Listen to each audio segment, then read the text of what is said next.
안녕하세요. 100세까지 건강한 삶을 준비하는 시간, 100세 건강비서입니다. 오늘도 일상에서 차분하게 참고하실 수 있는 건강 이야기를 전해드리겠습니다. 편안한 마음으로 함께 들어보시기 바랍니다. 여러분은 혹시 이런 경험이 있으신가요? 분명히 잠은 충분히 잤다고 생각했는데 아침에 일어나면 머리가 맑지 않고 몸이 유난히 무겁게 느껴지는 날이 점점 늘어나고 있다는 느낌 말입니다. 예전에는 금방 떠오르던 사람 이름이 요즘은 혀끝에서 맴돌기만 하고 방금 하려던 말을 입 밖으로 꺼내기 전에 잠시 멈칫하게 되는 순간도 잦아졌다면 아마 이런 생각을 한 번쯤은 해보셨을 겁니다. 이제 나이가 들어서 그런가 보다. 다들 이렇게 변하는 거겠지. 실제로 나이는 우리 몸에 큰 영향을 줍니다.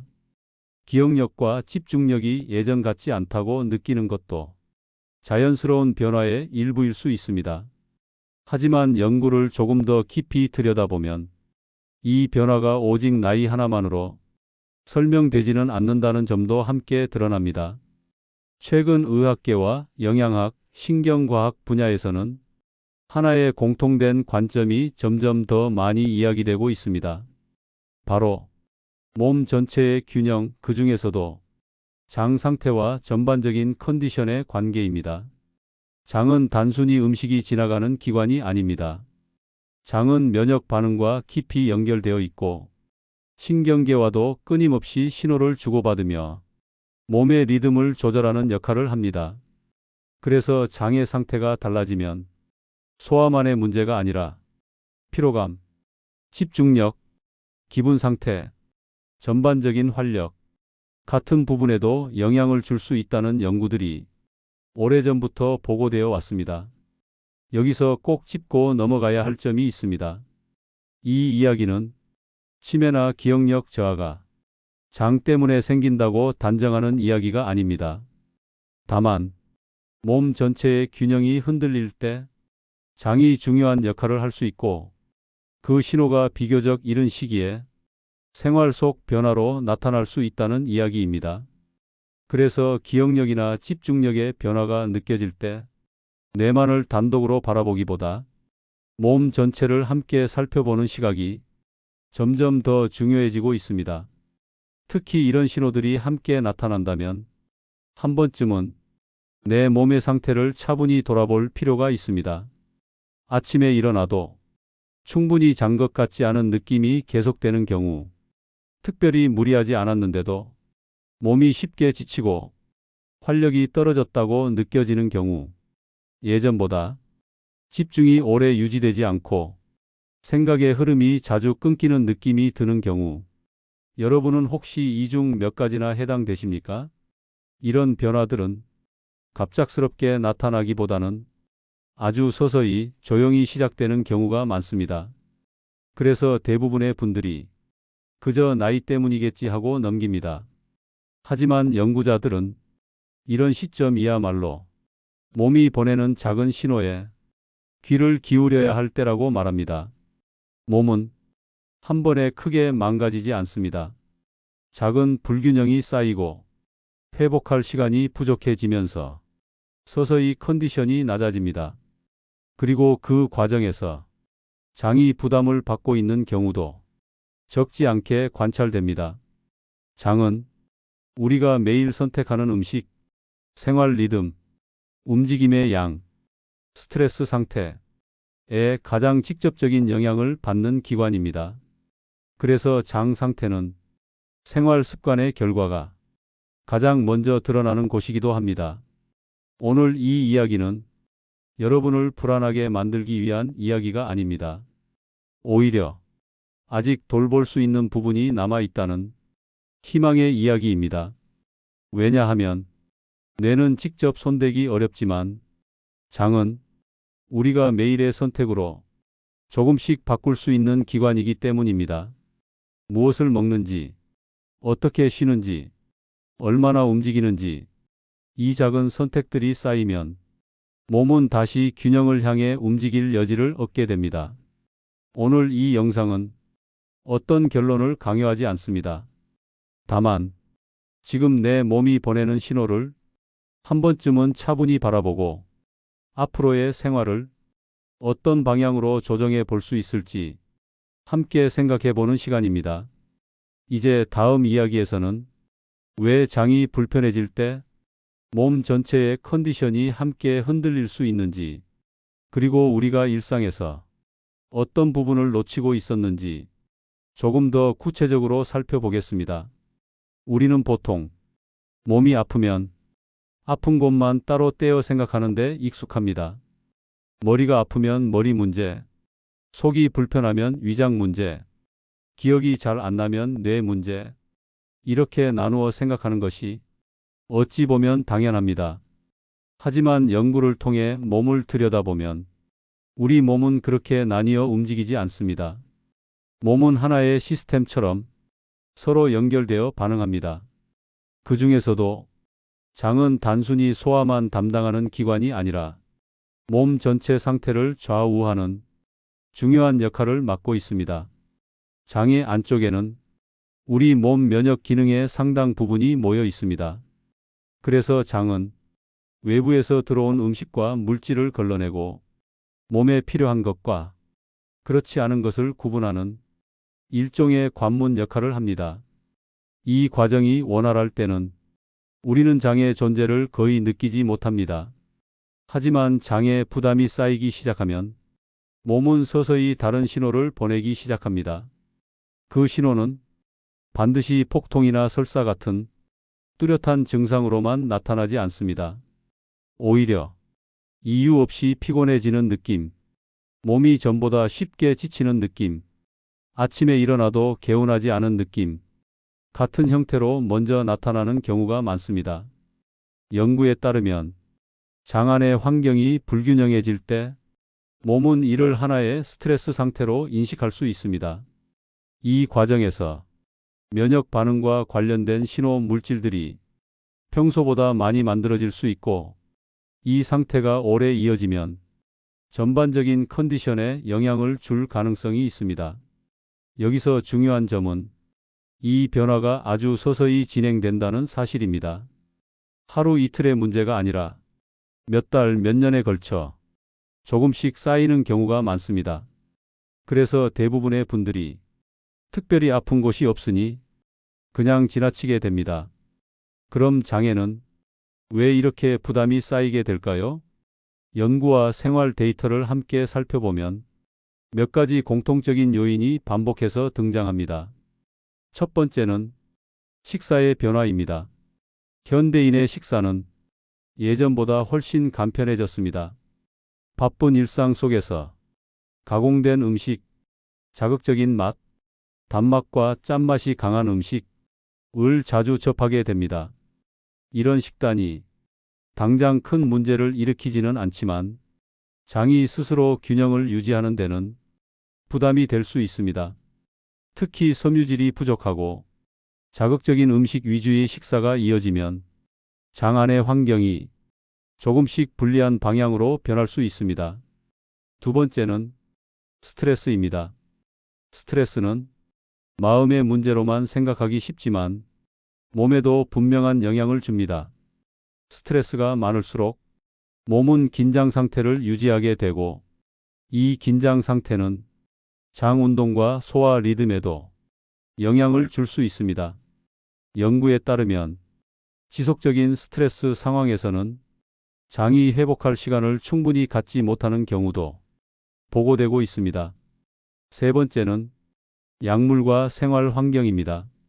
나이가 들수록 여러 가지 약을 함께 복용하는 경우가 늘어납니다. 약이 꼭 필요한 상황도 많지만 장기적으로는 장에 부담이 될 가능성도 함께 고려해야 합니다. 또한 활동량이 줄어들고 앉아 있는 시간이 늘어날수록 장 운동 역시 둔해질 수 있습니다. 장은 근육으로 움직이는 기관이기 때문에 움직임이 줄어들면 그 기능도 함께 느려지는 경향이 있습니다. 이 증상들 정말 나이 때문이라고만 생각하셨습니까? 이런 요소들이 겹치면 장은 회복보다 버티는 상태에 가까워집니다. 겉으로는 큰 문제가 없어 보이지만 안에서는 균형이 조금씩 무너지고 있는 상황일 수 있습니다. 이때 나타나는 변화는 장에만 머물지 않습니다. 몸 전체의 에너지 사용 방식, 회복 속도, 집중력, 기분 상태에도 영향을 줄 수 있습니다. 다시 한번 강조드리지만 이것이 특정 질환의 직접적인 원인이라는 뜻은 아닙니다. 다만 장이 불편한 상태가 오래 지속되면 몸 전체가 최적의 컨디션을 유지하기 어려워질 수 있다는 점은 여러 연구에서 공통적으로 관찰되는 부분입니다. 그래서 최근에는 몸의 불편함을 이야기할 때 한 부위만 보는 것이 아니라 생활 전반을 함께 살피는 접근이 점점 더 중요해지고 있습니다. 이제 다음 이야기에서는 이 장에서 시작된 변화가 어떤 경로를 통해 신경계와 뇌와도 연결될 수 있는지 조금 더 차분히 살펴보겠습니다. 혹시 지금까지 장은 한 번도 의심해 보지 않으셨나요? 많은 분들이 이런 질문을 하십니다. 장이 불편한 것과 머리가 멍해지는 것이 도대체 무슨 상관이 있느냐고 말입니다. 겉으로 보면 전혀 다른 문제처럼 느껴집니다. 하지만 연구자들이 몸을 하나의 흐름으로 바라보기 시작하면서 이 두 가지를 연결해서 이해하려는 시도가 점점 늘어나고 있습니다.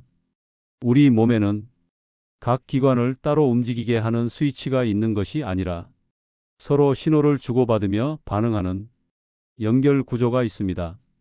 그 중에서도 장은 뇌와 비교적 직접적인 소통을 하는 기관으로 오래전부터 주목받아 왔습니다.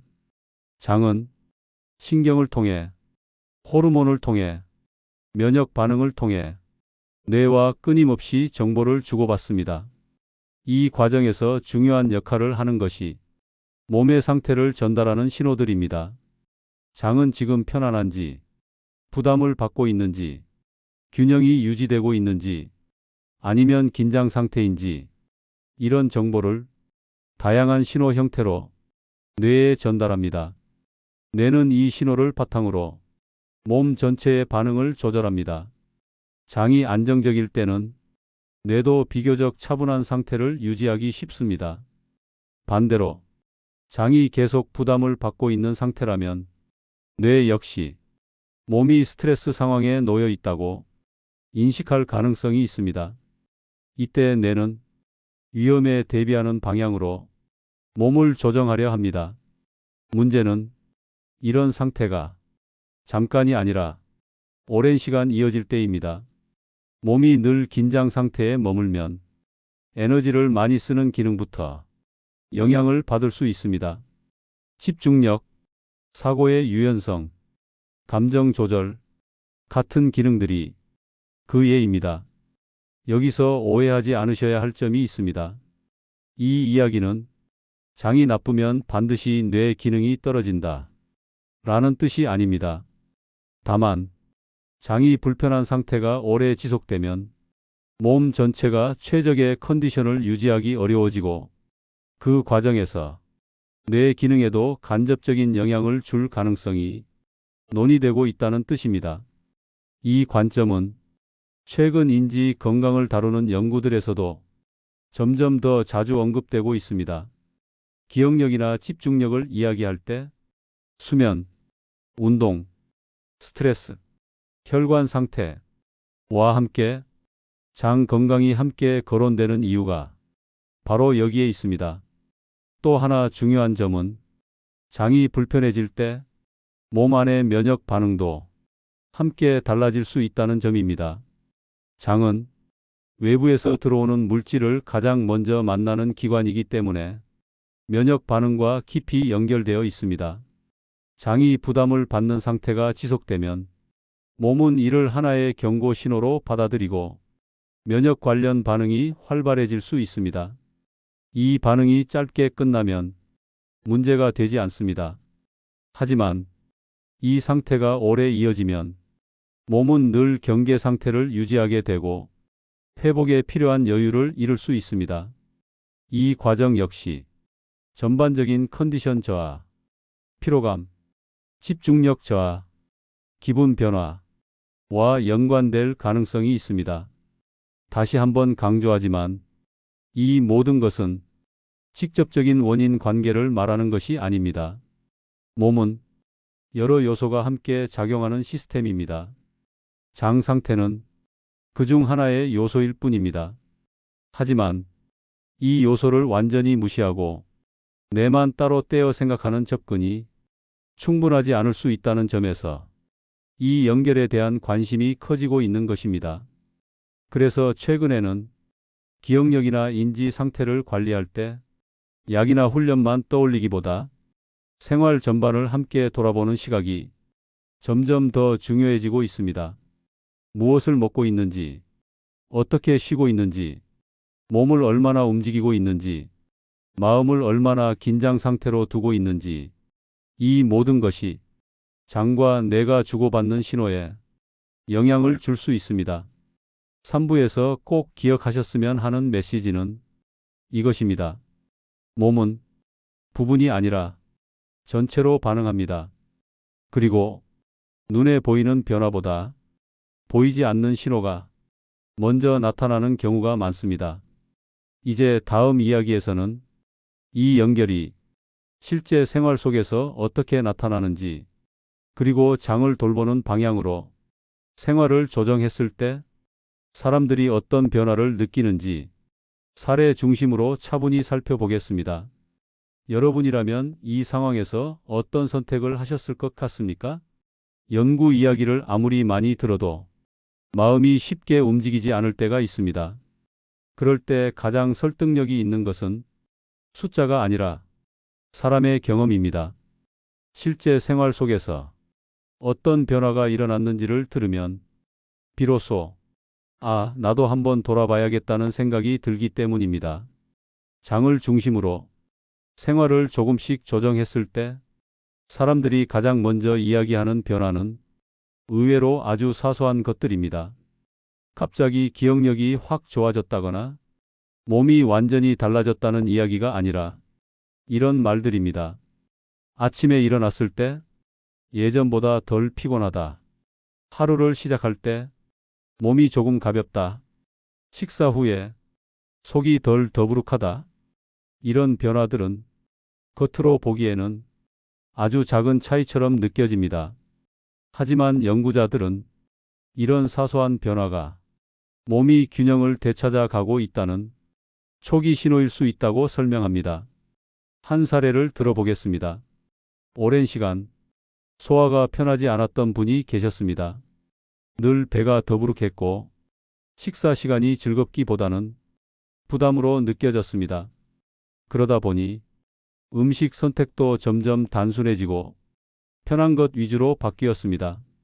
이런 생활이 이어지면서 어느 순간부터는 아침에 일어나도 개운하지 않고 하루 종일 몸이 처지는 느낌이 당연한 상태가 되었습니다.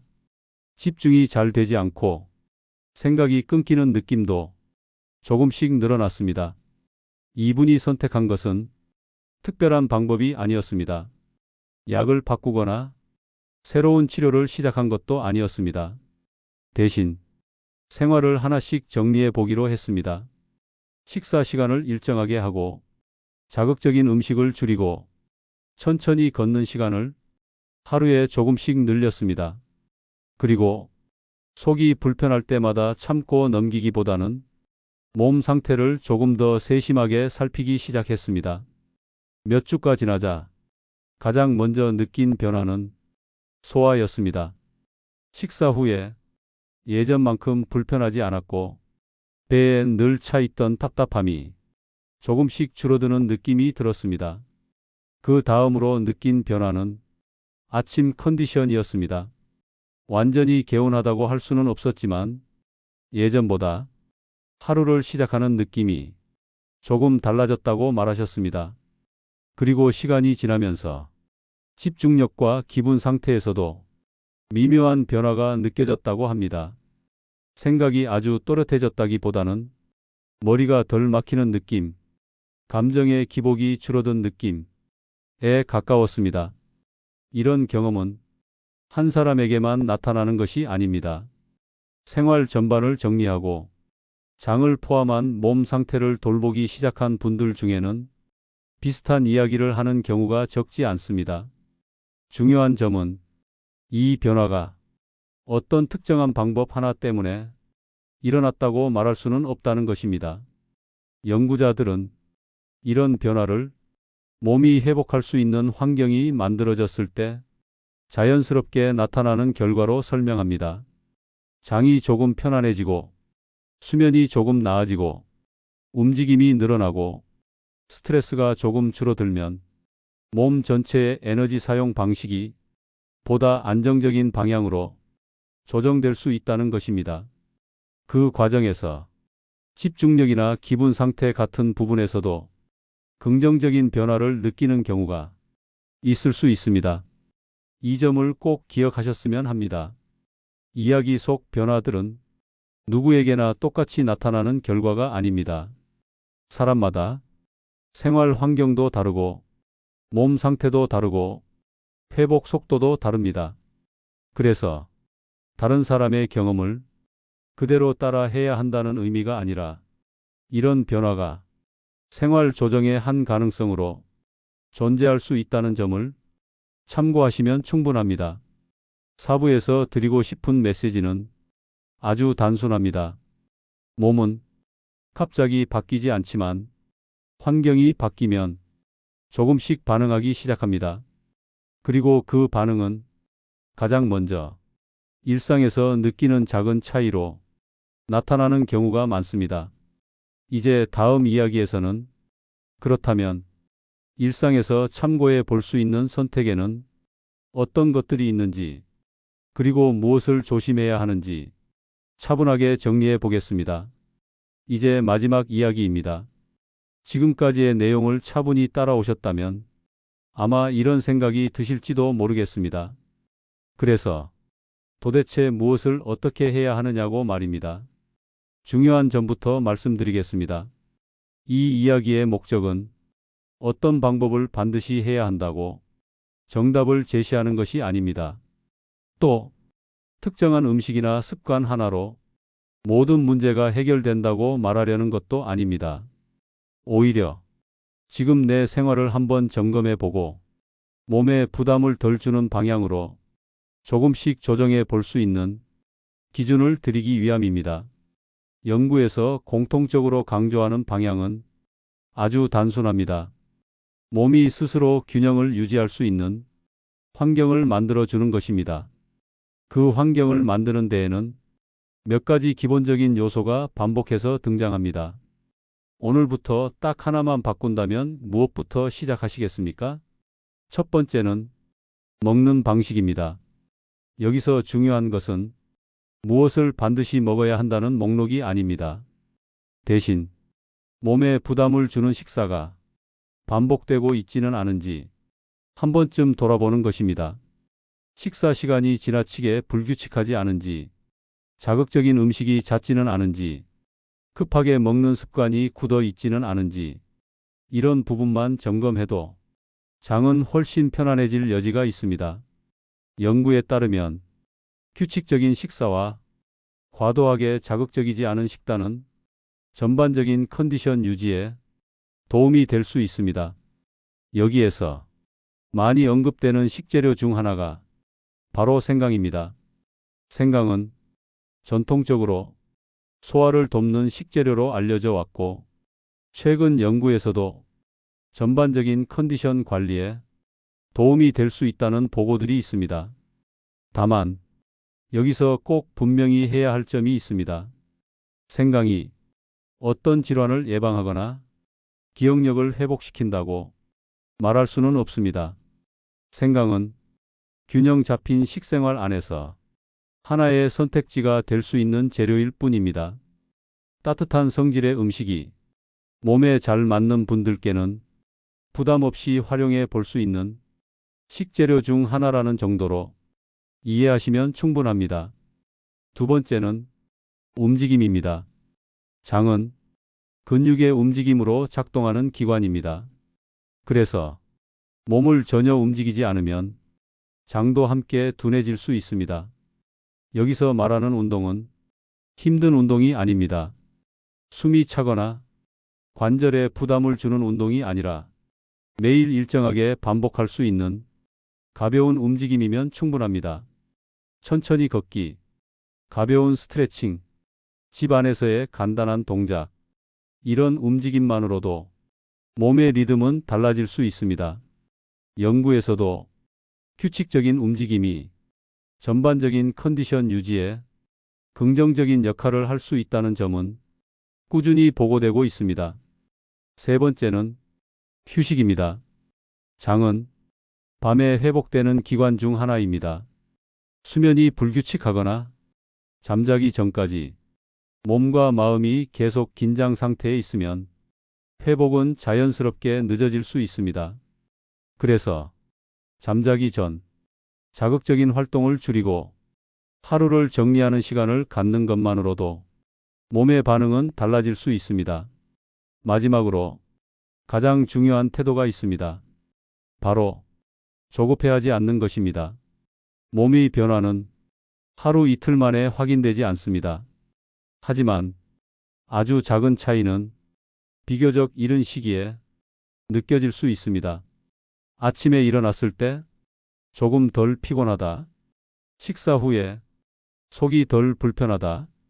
하루를 보내는 동안 몸이 덜 처진다. 이런 사소한 변화들은 몸이 환경에 적응하고 있다는 신호일 수 있습니다. 그 신호를 놓치지 않고 조급해하지 않고 지켜보는 것이 중요합니다. 여러분, 이 영상이 전하려는 메시지는 아주 분명합니다. 건강은 어느 날 갑자기 무너지는 것도 아니고 어느 날 갑자기 완성되는 것도 아닙니다. 매일의 선택이 조용히 쌓여 몸의 방향을 결정합니다. 오늘 들으신 이야기 중 딱 한 가지만이라도 생활 속에서 참고해 보신다면 그것으로 충분합니다. 이 채널은 여러분께 정답을 드리기보다는 스스로 판단할 수 있는 기준을 전해드리고자 합니다. 앞으로도 과장 없이 차분하게 일상에서 참고할 수 있는 건강 이야기를 전해드리겠습니다. 100세까지 건강한 삶을 준비하는 작은 습관, 100세 건강비서가 여러분과 함께 하겠습니다. 오늘도 끝까지 함께 해주셔서 고맙습니다.